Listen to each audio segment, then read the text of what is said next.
అడుగుతున్నా. పేదవాళ్లకు న్యాయం జరిగింది. ఇప్పుడు కేంద్రం కూడా ముందుకొచ్చి జీఎస్టీ 2 తీసుకొచ్చారు. దీనివల్ల మీ యొక్క ఏదైనా కొనుక్కోవాలంటే ఒకప్పుడు రేట్ ఎక్కువ ఉండేది. పన్నులు బాగా తగ్గాయి.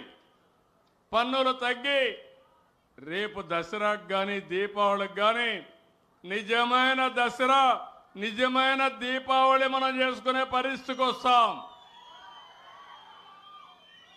ఒకప్పుడు 5 రకాలు ఉండేటివి. 5, 12, 18, 28 స్లాబులు ఉండేటివి. ఇప్పుడు 2 వచ్చాయి. అన్ని ట్యాక్సులు రద్దు చేసిన ఒకటి వచ్చింది. 5, 18 2 స్లాబులు ఉంటాయి.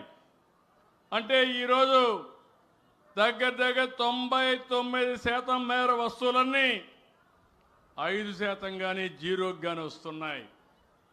అంటే ట్యాక్స్ లేకుండా ఉంటే ఉదాహరణకు మీరు ఒక్కసారి గుర్తుపెట్టుకోవాలి. మొన్నటి వరకు పన్నీరు కానీ చెన్నా కానీ పాలు కానీ 5 రూపాయలు పన్ను ఉండేది. ఇప్పుడు 5% 0% చేశారు.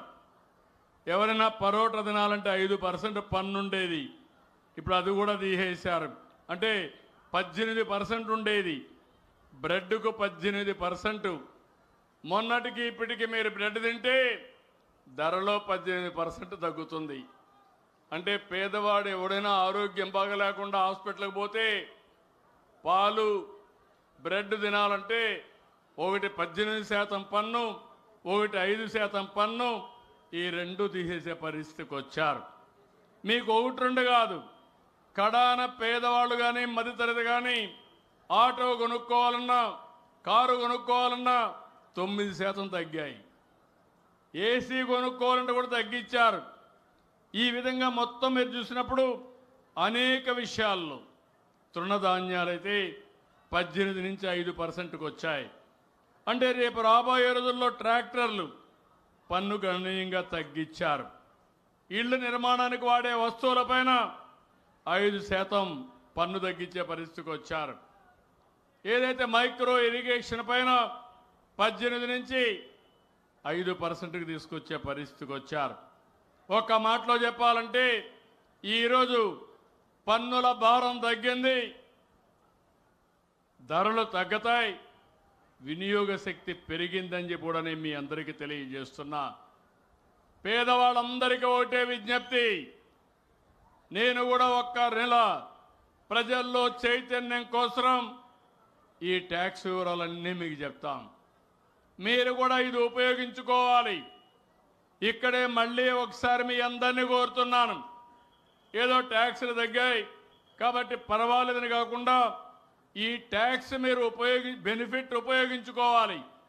అదే సమయంలో శాశ్వతంగా పేదరికంలో ఉండాలన్న ఆలోచన మానాలి. నేను గర్వపడుతున్నా, నా కుడి పక్కన కూర్చున్న మేరీ, ఆవిడ కష్టార్జితం భర్త కూడా లేడు. ఆవిడ నేను అడిగాను, నీ పిల్లలు ఏం చేస్తారో తల్లి అని అడిగా. ఆవిడ ఒకటి చెప్పింది, నా బిడ్డ మగబిడ్డ BE చేశాడు, ఆడబిడ్డను MBA చేయించారంటే నాకంటే గర్వపడేవాడు ఆనందపడేవాళ్ళు వేరే వాళ్ళు ఉండరని చెప్పి మళ్ళీ విజ్ఞప్తి చేస్తున్నా.